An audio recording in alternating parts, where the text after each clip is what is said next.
the forgotten kings of the continent, under the burning African sun, where wind still whispers across forgotten stones, and the earth keeps the secrets of vanished kings. History hides its greatest silence. A continent once crowned with empires as radiant as any that ruled the Mediterranean or the Orient, yet erased from the memory of the world. Long before the name of Europe was ever written on a map, there were cities of stone that glittered beneath the Sahara. Kingdoms whose gold filled the treasuries of the world, and dynasties that rose and fell like the tides of the Niger. This is the story of those who built greatness and vanished. The lost dynasties of Africa, whose legacies endure in fragments of bronze, in the ruins of walls, in the songs of their descendants, and in the faint echoes that still tremble through time.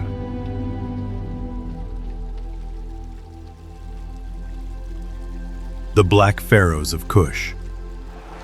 The story begins not in darkness, but in blinding light, the dawn of civilization itself.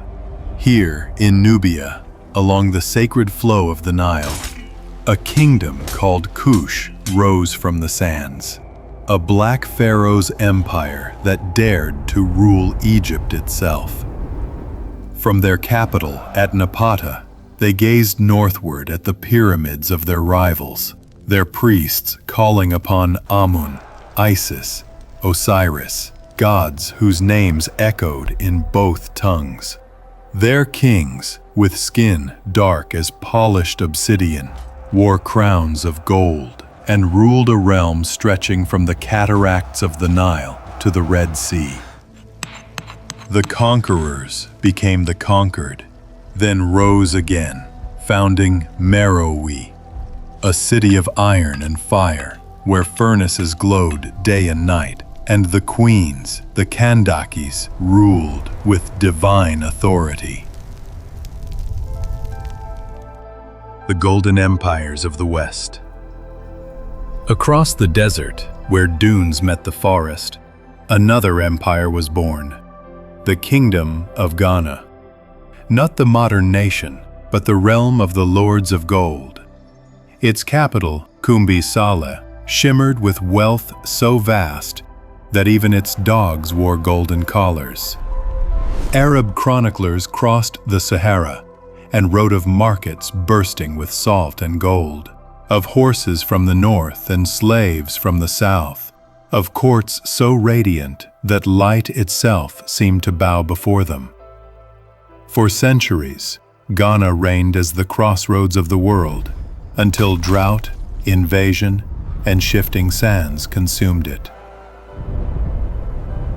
But its spirit did not die. It was reborn in Mali, under Mansa Musa, the richest man who ever lived. When he set out on pilgrimage to Mecca in 1324, his caravan stretched beyond the horizon. Tens of thousands of people, camels laden with gold, and attendants carrying silver spears.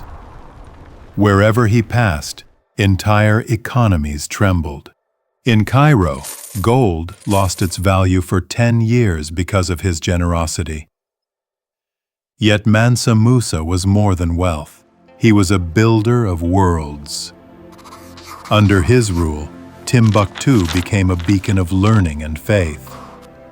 Its libraries filled with manuscripts rivaling those of Alexandria.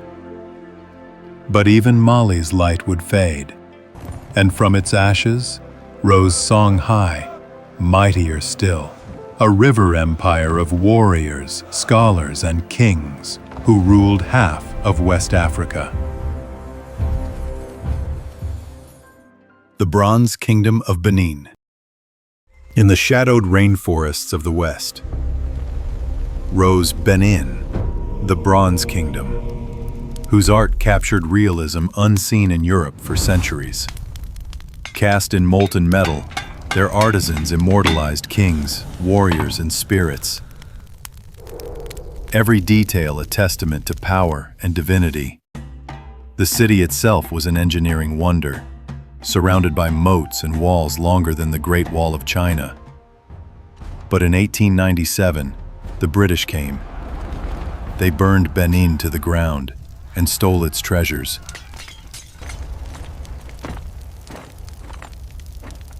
Today, those bronzes gleam in foreign museums, reminders that empire devours empire, and that memory can be stolen like gold. Yet even in silence, the kings of Benin still gaze back at us, unyielding, unforgotten. The Stone Empire of Great Zimbabwe. And if we follow the echoes further still, to the south beyond the Limpopo, rose another mystery. The Kingdom of Great Zimbabwe, a civilization of stone walls and towers built without mortar, so precisely fitted that even a blade could not slip between their blocks.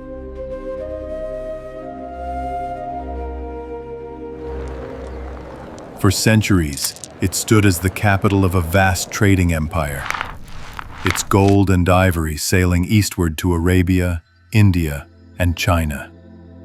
Chinese porcelain, Persian glass, and Arabian coins have been unearthed among its ruins, a testament to a world once connected by African enterprise. When European explorers stumbled upon it centuries later, they refused to believe Africans had built it. The myth of an ancient white race was born, a lie to protect colonial pride. Yet archaeology has long since revealed the truth. Great Zimbabwe was African to its core, a symbol of ingenuity, commerce, and architectural brilliance that rivaled any medieval castle. The Holy Empire of Aksum. High in the mountains of the east, where clouds kiss the sky, stood Aksum, the soul of Ethiopia. It was the first African power to mint its own coins, to raise the cross above its kings, and to claim descent from Solomon and the Queen of Sheba. Its rulers carved churches from living rock, and their ships sailed the Red Sea, while Rome still ruled the Mediterranean. When empires elsewhere turned to dust, Ethiopia endured, the only African nation never colonized, its sovereignty unbroken, its faith eternal. The silence of erasure. These kingdoms, though separated by deserts, jungles, and time, were bound by a common thread: resilience. They traded, fought, built, and dreamed in the same rhythm as the rest of humanity. Yet history books written far away often dismissed them as myth or margin. The reason was not mystery but prejudice. Colonial scholars, unwilling to accept that African civilizations had flourished independently, buried their stories beneath silence, or claimed their achievements as foreign. The theft was not only of artifacts, but of identity. Rediscovering the lost dynasties. But history is patient. Across Africa today, archaeologists, historians, and storytellers are piecing together what time and conquest tried to erase. In Sudan, new tombs of Kushite queens are being uncovered. In Mali, hidden libraries reveal ancient texts on astronomy and medicine. In Zimbabwe, excavation teams map forgotten trade routes. Each discovery rewrites the story we thought we knew. Africa was never the dark continent. It was the luminous cradle of diversity, intellect, and human creativity. The legacy that endures. The disappearance of these kingdoms was not an ending, but a transformation. Their cities may have fallen, but their spirit flows in the veins of Africa. Look up, children. See how In the languages we hear, the music that moves us, the faiths that endure, the drums that echo through the Sahel, the proverbs of the Yoruba, the woven colors of kente cloth, all carry the heartbeat of those who came before. The gold that built cathedrals in Europe flowed from African rivers. The ideas that shaped science and faith bear the shadow of African thought. The world did not lose these empires, it absorbed them, and through them, we inherited ourselves. A mirror for humanity. And still, one question lingers, haunting as the wind through great Zimbabwe's ruins. Why do we forget what once was known? Perhaps because remembering forces us to confront our myths, to admit that human genius knows no color, no border, no hierarchy. For centuries, the victors wrote history, but now the stens, the scrolls, the voices speak again. Listen, and you will hear them. The clang of Merowe's forges, the chants of monks in Aksum, the footsteps of traders across the Sahara, the scratch of quills in Timbuktu by candlelight. The story of Africa's lost dynasties is not about disappearance, but about endurance, about worlds hidden in plain sight, waiting to be remembered. As the sun sets over the savannah and shadows stretch across ancient walls, we realize that no kingdom ever truly vanishes.